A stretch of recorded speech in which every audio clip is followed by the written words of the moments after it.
હે દિવ્ય ચેતના, આજે આંતરરાષ્ટ્રીય પરિવાર દિવસ છે.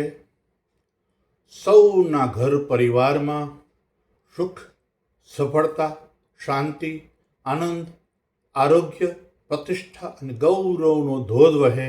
હે વિશ્વ ચેતના, હું આપને વંદના કરું છું, પ્રાર્થના કરું છું. વિશેષ કરીને મારા વિરોધીઓ, મારા આલોચકો, મારા ટીકાકારોના જીવનમાં સુખ અને સમૃદ્ધિનો સ્ત્રોત સક્રિય કરવા બદલ હું આપણો આભાર માનું છું. મારા જીવનમાં સુખ, શાંતિ, સમૃદ્ધિનો સ્ત્રોત સક્રિય કરવા આભાર માનું છું. આભાર, આભાર, આભાર, આભાર. Good morning friends. આજે આપનું જીવન બદલવાની શરૂઆત થઈ જશે. આવતા 21 દિવસમાં આપણને અહેસાસ થશે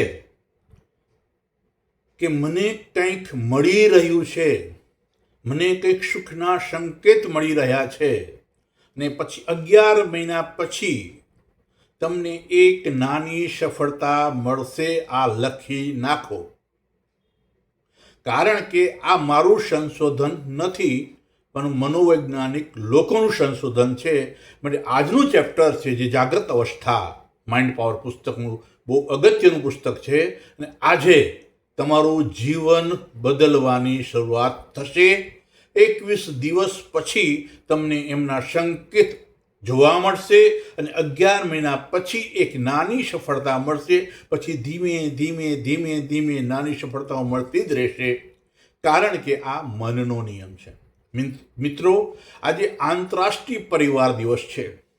મિત્રો, અઠવાડિયામાં 7 વાર હોય છે, પણ શા માટે અઠવાડિયું કહેવામાં આવે છે? 8મો વાર નથી. એ 8મો વાર એ પરિવાર છે. પરિવારમાં સ્નેહ, સમર્પણ, સમજશક્તિ અને સહનશક્તિનો અભાવ હોય તો જીવન ઝેર જેવું બની જાય છે. જગતમાં 80-20 નો નિયમ છે. હું કહું છું જગતમાં 90-10 નો નિયમ છે.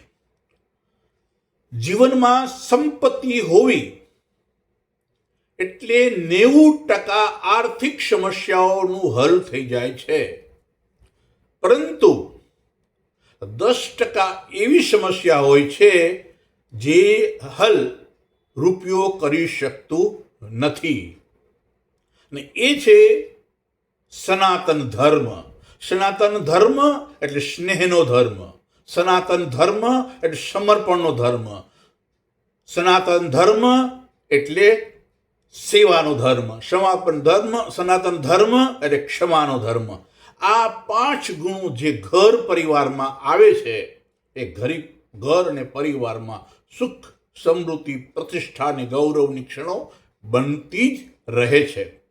મિત્રો, ઘણા લોકો યોગની વાતો કરતા હોય છે, હું સાંભળતો હોઉં છું, પણ હું મારી દ્રષ્ટિએ યોગની વ્યાખ્યા એટલે સ્ત્રી અને પુરુષ લગ્ન પહેલા અલગ વ્યક્તિત્વ, સ્વતંત્ર વિચારધારા ધરાવે છે, પણ લગ્ન થયા પછી એમને સંયુક્ત વિચારધારામાં ઘડાવવું પડે છે, રેડાવવું પડે છે, એકરૂપ થવું પડે છે.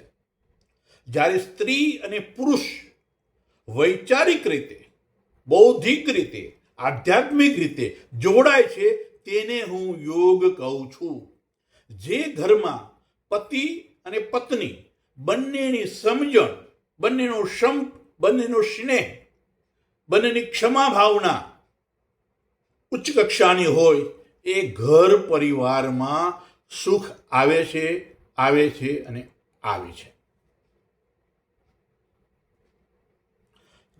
આજનો દિવસ ઘણો અગત્યનો છે કે તમારી પાસે કરોડો રૂપિયા હોય, તમારા ઘરની આંગળ કરોડ રૂપિયાની કાર હોય, પરંતુ જો તમારાથી તમારી પત્ની જ નારાજ હોય, તમારાથી તમારા સંતાનો જ નારાજ હોય, તમારાથી આજુબાજુના લોકો નારાજ હોય, તો એ સફળતાનો આનંદ આપણે માણી શકતા નથી. ડાયમંડ, ગોલ્ડ, આલિશાન મકાન, આલિશાન બંગલોઝ, આલિશાન કાર ખાઈ શકાતી નથી. ખાય તો આપણે અનાજ ખાઈ શકીએ, સારું તો આપણે સંપત્તિવાન હોય તો ડ્રાયફ્રૂટ ખાઈ શકીએ, દૂધ પી શકીએ. પણ જે ભૌતિક સંપત્તિ પાછળની આપણી દોડ છે એમાં હું રૂક જાઓ કહું છું. જો તમારી સમજણ, સ્નેહ, સમર્પણનો સેતુ સર્જાશે તો સંપત્તિ આવશે જ, પણ સંપત્તિ આવવાથી સ્નેહ, સમર્પણ, ક્ષમા આવશે એ વાત ખોટી છે. માટે જ આજે કરોડપતિ ઘરના લોકો હત્યા, અકસ્માત, આત્મહત્યા કરી બેસે છે. કારણ કે સંપત્તિથી શાંતિનું સર્જન થતું નથી, પરંતુ શાંતિ દરેક વ્યક્તિનું સર્જન કરે છે. આજનો વિષય છે મારો એ આંતરમન અને જાગૃત અવસ્થા. આંતરમન એટલે સબકોન્શિયસ માઇન્ડ અને એક જાગૃત અવસ્થા. આપણી આંખ દ્વારા આપણે જોઈએ છીએ, આંખ દ્વારા જે વાંચીએ છીએ, આંખ દ્વારા જે નિહાળીએ છીએ, જીભ દ્વારા જે બોલીએ છીએ, કાન દ્વારા જે સાંભળીએ છીએ, હાથ દ્વારા જે કરીએ છીએ, પગ દ્વારા જે ચાલીએ છીએ, આ બધી બાબતો જાગૃત અવસ્થામાં થાય છે. અને જાગૃત અવસ્થામાં જાગૃત રહેવું એ મોટી કલા છે. તમે જાગૃત અવસ્થામાં હો અને એવું બોલો, વારંવાર એવું બોલો કે મને તાવ આવે છે, મને માથું દુખે છે, મારી પાસે પૈસા નથી, પડોશીઓ સારા નથી, મારી સાસુ સારા નથી, મારી જીવનસાથી સારા નથી, મારા સંતાનો બરાબર નથી. જાગૃત અવસ્થામાં તો આવું બોલો છો તો પાકું માનજો કે 30-40 વર્ષ પછી કદાચ તમારી પાસે પૈસા આવી પણ ગયા, પરંતુ તમે સાચું સુખ માણી નહીં શકો. ઓટોમેટિક હેબિટ્સ જેમ્સ ક્લિયરનું પુસ્તક છે. બીજું સ્ટીફન કોવીનું the 7 habits of highly people, અને એક સરસ પુસ્તક છે 5 લેંગ્વેજ. એના પછીનું એક પુસ્તક છે એકહાર્ટ ટોલેનું પાવર ઓફ નાવ. આ પુસ્તકો તમારે આજે ને આજે વાંચી લેવા જોઈએ. એક સમય એવો હતો કે આ પુસ્તકો અંગ્રેજી ભાષામાં હતા, પરંતુ આજે આ પુસ્તકો ગુજરાતી ભાષામાં ઉપલબ્ધ છે. આ પુસ્તકો એ પ્રેરણા આપે છે કે આપણું શુદ્ધ ચારિત્ર, આપણી સારી આદતો, આપણા સારા સંસ્કારો આપણને સફળતા અપાવે છે. અને શુદ્ધ ચારિત્રને આપણી સફળતા સાથે સીધા લેવા દેવા છે. સારી આદતોને આપણી સફળતા સાથે સીધા લેવા દેવા છે. સંસ્કારને આપણી સાથે સીધા લેવા દેવા છે. આપણે ગમે તે ધર્મ પાળતા હોઈએ, પરંતુ જો આપણામાં સંસ્કાર ન હોય, આપણામાં સારી આદતો ન હોય અને સારી સમજણ ન હોય, તો એ ધર્મનું જ્ઞાન આપણને આધ્યાત્મિક તરફ લઈ જતું નથી. એટલે આવતીકાલ નથી, આજે છે, આજે નહીં, હમણાં. ધ પાવર ઓફ નાવ ટોલે પુસ્તકમાં લખે છે, અત્યારે જે કરવું હોય અત્યારે નહીં, હમણાં જ કરો. જાગૃત અવસ્થામાં જે લોકો જાગૃતિ સાથે પોતાના સ્વપ્નો અનુસાર કાર્ય કરે છે તેઓ જિંદગીમાં જીતે છે. આપણી આંખનો જે કેમેરો છે એ 576 મેગાપિક્સલનો છે. જે આંખના કેમેરા દ્વારા તમને મનગમતી આલિશાન ઇમારત ધ્યાનથી નિહાળો છો, આલિશાન મોંઘી કારને ધ્યાનથી નિહાળો છો, અને તમે ઊંઘ આવતા પહેલા આ આલિશાન મકાનને જોવો છો, આલિશાન કારને જોવો છો, તો પાકું માનજો તમે એ ફ્રીક્વન્સી પર આવશો ત્યારે એનાથી પણ સારી કાર અને એનાથી પણ આલિશાન મકાન હશે. પરંતુ યાદ રાખવું જોઈએ કે આલિશાન મકાનમાં રહેતા માણસો અરસપરસ સ્નેહથી, અરસપરસ પ્રેમથી, અરસપરસ સમજણથી ન રહેતા હોય તો એ ઘર આલિશાન ઘર રહેતું નથી. એ ઘરની આંગણે સંપત્તિને વૈભવ દેખા દે છે, પરંતુ એ વૈભવ જ એ લોકો માટે ઘાતક નીવડે છે. માટે જાગૃત અવસ્થામાં આપણે એ વિચારવાનું છે કે day by day in every way I am getting better and better.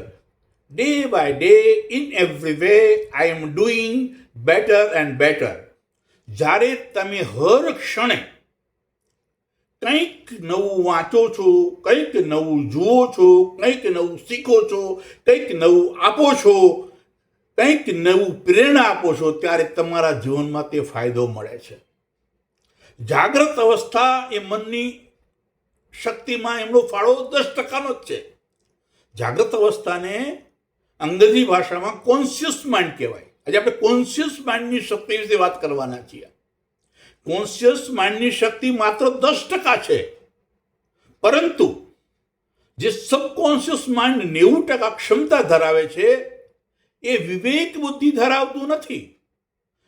આપણે જાગ્રત અવસ્થામાં જે જોઈએ છીએ, જે બોલીએ છીએ, જે સાંભળીએ છીએ, જે કરીએ છીએ, જે અનુભવીએ છીએ, એ પ્રમાણની તકો સબકોન્શિયસ માઇન્ડ આપણને સર્જન કરે છે.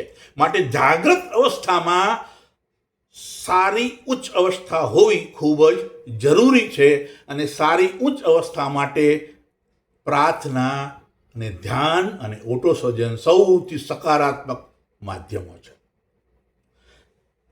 દરેક પુસ્તકોમાં સબકોન્શિયસ માઇન્ડની મહત્તા કરવામાં આવી છે, પણ હું એમ કહું છું જાગ્રત અવસ્થા બહુ અગત્યની છે. જ્યારે તમે જાગ્રત અવસ્થામાં કોઈનું ખરાબ કરતા નથી, કોઈનું ખરાબ થાય એવું ઈચ્છતા નથી, કોઈને નડતા નથી, ત્યારે સુખી થાવ છો. મેં 62 વર્ષની વયે મારાથી મોટા અને મારાથી નાના મને ઓળખતા અનેક લોકોએ ગુમાવ્યા છે જે આ દુનિયામાં નથી. એવા અનેક મિત્રો હતા જે એવું બોલતા કે આ ભાઈનું નખોદ જાય, આ ભાઈનું અકસ્માતમાં મૃત્યુ પામે, આ વ્યક્તિનું અકાળે મૃત્યુ પામે. એવા અનેક ઉદાહરણો છે કે એમના સંતાનો તો અકાળે પામ્યા, પણ એ વ્યક્તિ પણ અકાળે પામ્યા. જ્યારે તમે બીજા વિશે શ્રાપ જેવા શબ્દો બોલો છો, એ શ્રાપ તમને લાગે છે. તમે જ્યારે સૂર્ય સામે ધૂળ ડાળો છો તો ધૂળ તમારી આંખમાં પડે છે. એટલે માટે જો તમારે સુખી થવું હોય તો કોઈની પણ ટીકા નિંદા કરશો નહીં. તમારું ખરાબ કર્યું હોય, ખરાબ ઈચ્છતા હોય, તેને પણ જ્યારે મળો ત્યારે પ્રેમથી મળો. કેમ છે ભાઈ? જાગ્રત અવસ્થામાં આટલી જાગૃતિ હોય તો માઇન્ડ પાવરની શક્તિના માધ્યમથી આપણે ગમે તે સર્જન કરી શકીએ છીએ. મગજ કે મન એનું જે બીજ છે એ વિચાર છે. મગજ કે મનનું બીજ એ વિચાર છે. જેવું આપણે મગજમાં વાવીશું એવું છોડ નિર્માણ થશે. જો આપણે આંબો વાવશું તો આંબો ઉગશે, બાવળ વાવશું તો બાવળ ઉગશે. તો આ જાગ્રત અવસ્થામાં આપણે મગજમાં સારા વિચારોને વાવવાના છે. એક માળી અને ખેડૂતની જેમ એ સારા વિચારોની એમાં નિંદામણ રૂપી ખોટી બાબતો દૂર કરવાની છે. અને જ્યારે આપણે વાવણી કરીએ છીએ, સતત ધ્યાન આપીએ છીએ, ત્યારે આપણે જીવનમાં સફળ થઈએ છીએ. જાપાનમાં એક કાયદન સિદ્ધાંત છે કે જે તમે થોડું સારું કરો છો, લાંબા ગાળે ઘણું મોટું બની જાય છે. ડેરેન હાર્ડીનું એક પુસ્તક છે કમ્પાઉન્ડ ઇફેક્ટ. એમાં લખે છે નાની નાની સારી આદતો મનુષ્યને સફળ બનાવે છે. તો મિત્રો, આજે તમારું જીવન બદલવાનું હોય, જાગ્રત અવસ્થામાં ઊંડી જાગૃતિ સાથે બધાનું સારું વિચારવાનું છે. વિશેષ કરીને તમારા વિરોધીઓનું પણ, તમારા ટીકાકારોનું પણ સારું વિચારવાનું છે, સારું ઈચ્છવાનું છે. એના માટે પણ પ્રાર્થના કરવાની છે. પછી સફળતા તમને ક્યારેય રોકી શકશે નહીં. તો આજનું જે મારું એ ચેપ્ટર છે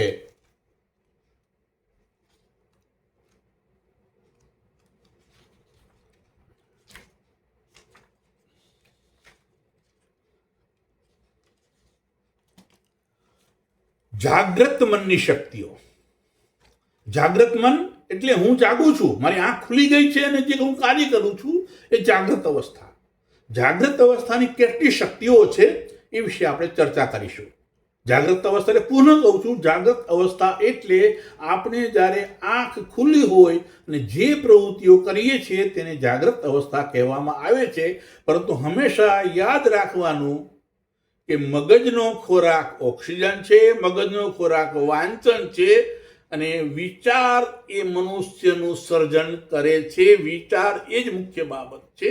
સકારાત્મક વિચાર સુખી બનાવે છે, નકારાત્મક વિચાર દુઃખી બનાવે છે. આ જાગૃત અવસ્થા, જ્યારે તમારી આંખ ખુલે ત્યારે આ વાત યાદ રાખવાની છે કે સકારાત્મક વાણી સફળ બનાવે છે, આપણી નકારાત્મક વાણી આપણે દુઃખી બનાવે છે. આ યાદ રાખવાનું છે. અને આંખથી આપણે જે જોઈએ છીએ એ સારું જોઈએ. આપણે જોવાની વસ્તુ જોઈએ, બોલવાની વસ્તુ બોલીએ અને સાંભળવાની વસ્તુ સાંભળીએ. કારણ કે જે જોઈએ છે એમાંથી વિચાર પેદા થાય છે. આપણે કાર જોઈએ છીએ એટલે કારનો વિચાર પેદા થાય છે. આપણે આલિશાન બંગલો જોઈએ છીએ એટલે આલિશાન બંગલાનો વિચાર પેદા થાય છે. આપણે કોઈ સારા વક્તાને સાંભળીએ છીએ તો એમાંથી વિચાર પેદા થાય છે. જે આપણે બોલીએ છીએ એમાંથી વિચાર પેદા થાય છે. વિચાર એ જ મૂળ તત્વ છે અને વિચારમાંથી જ બધી વસ્તુ બને છે એવું ડૉક્ટર વોલેસ વોટલ્સે the science of getting rich પુસ્તકમાં લખ્યું છે. તો ચાલો મિત્રો, આપણે જાગૃત મનની મર્યાદિત ક્ષમતાઓ અને શક્તિઓ વિશે જાણીએ. માનસિક અવસ્થાની દ્રષ્ટિએ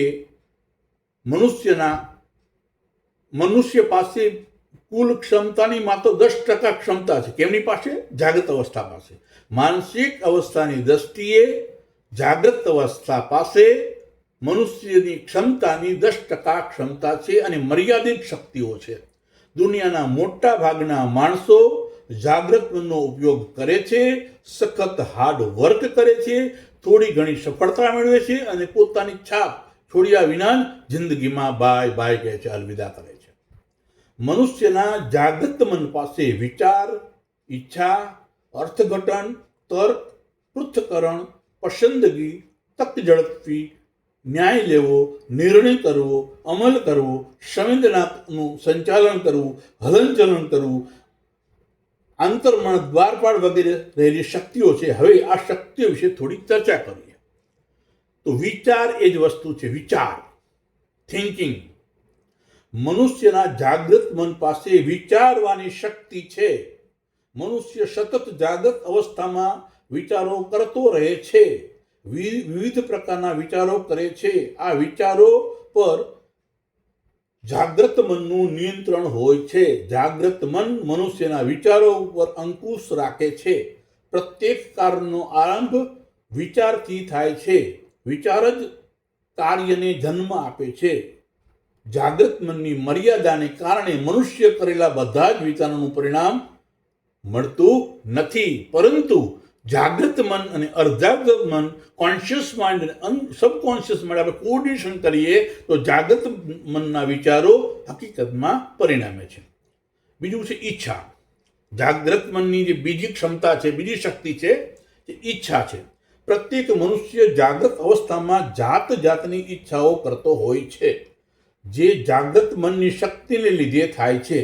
પ્રત્યેક સામાન્ય કે અસામાન્ય કાર્યનો આરંભ ઈચ્છાથી થાય છે. ઈચ્છા ઉત્પન્ન કરવાનું કાર્ય જાગૃત મનનું છે. પ્રત્યેક માણસ દિવસ દરમિયાન જે કંઈક ઈચ્છાઓ રાખે છે તેમાંથી ઘણી ખરી ઈચ્છાઓ પૂર્ણ થતી નથી.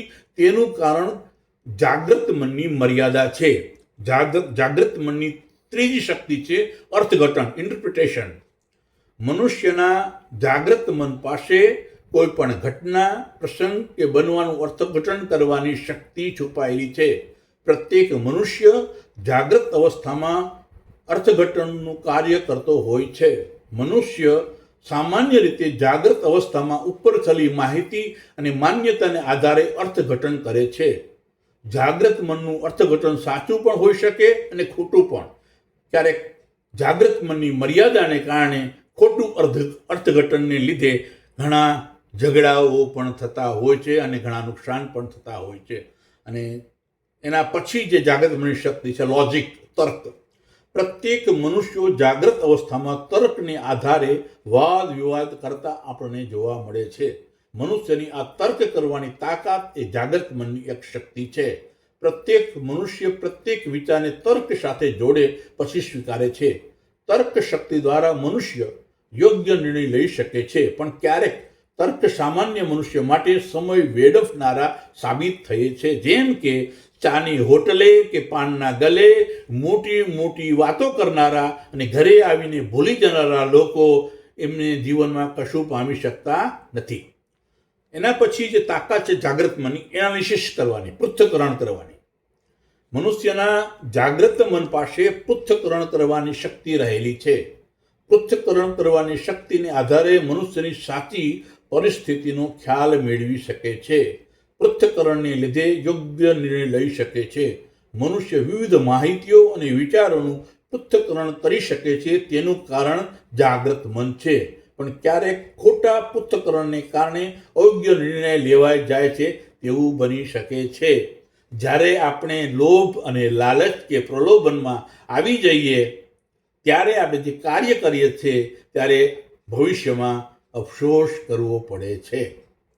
એના પછી જાગ્રત મનની શક્તિ છે પસંદગી, એટલે સિલેક્શન.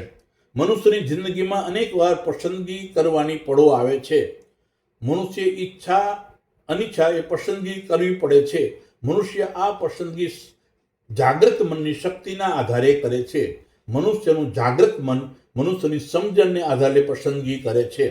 ઘણીવાર મનુષ્યનું જાગ્રત મન કારકિર્દી, વ્યવસાય, જીવનસાથી, આદતો વગેરેની યોગ્ય પસંદગી કરે છે. પણ ક્યારેક ક્યારેક મનુષ્યો ખોટી કે અયોગ્ય પસંદગીને આધારે અફસોસ કરતા જોવા મળે છે. આ જાગ્રત મનની મર્યાદા છે. જો આપણે દારૂડિયા મિત્રોનો આપણે સંગ કરીએ, આપણે વ્યભિચારી મિત્રોનો સંગ કરીએ, આપણે રખડુ મિત્રોનો સંગ કરીએ, આપણે વાતોડિયા મિત્રોનો સંગ કરીએ, આવી પસંદગી કરીએ તો આ ભવિષ્યમાં આપણને અફસોસ થાય છે.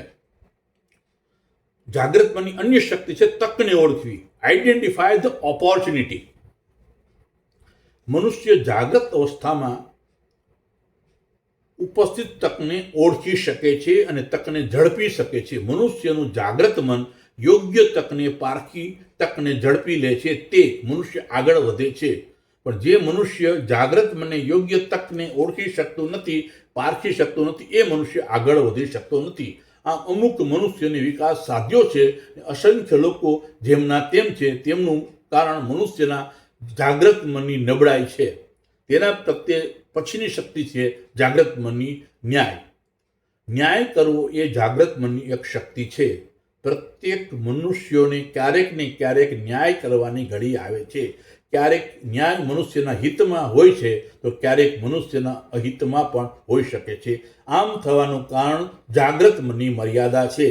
મનુષ્યને સતત કોઈ પૂછે કે ન પૂછે તે અભિપ્રાય આપવાનું કાર્ય કરતો રહે છે, વાદ વિવાદ કરતો રહે છે, સલાહ આપતો રહે છે. એ ન્યાય આપણા જીવનનું અવિભાજ્ય પાસું છે. માટે કોઈને પણ આપણને પૂછ્યા વગર સલાહ આપવી જોઈએ નહીં. બહુ મોટું જે વાત છે એ વાત છે નિર્ણય. નિર્ણય કરવાની શક્તિ જાગ્રત મનની મુખ્ય શક્તિ છે.